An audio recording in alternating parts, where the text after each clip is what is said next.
Həmçinin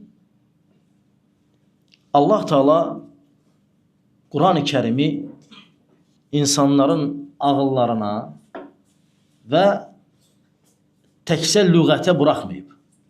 Məsələn, lüğətlə, ərəb dil lüğəti ilə götürsə, çünki onlar deyir ki, lüğətlə başa düşmüyorlar Quranı.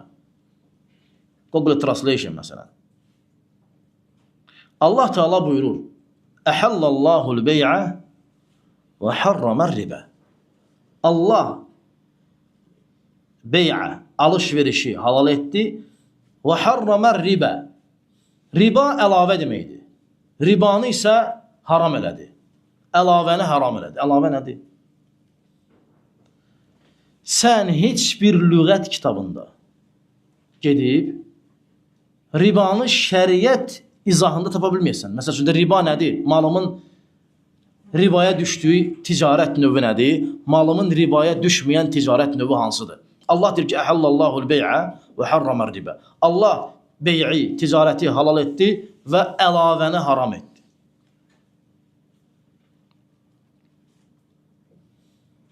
Əlavəni haram edib Allah. Onda 5'ə aldın, 5'ə sat. 6'ya satsa əlavədir. Haram edib Allah. Əhəllallahul bey'ə və harramər ribə. Allah ribanı, əlavəni haram edib.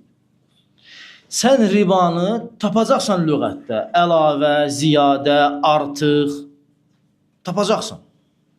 Amma onun şəri tapa bilməyəcəksən. Lüğətlə tapa bilməyəcəksən. Mütləq dönməlisən Peyğəmbər sallallahu aleyhi və səlləmə.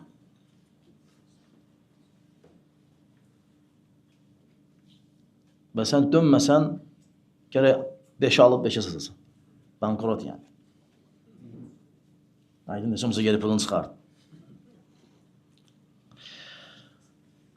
Ona görə sünnə Quran-ı Kərimə izahdır.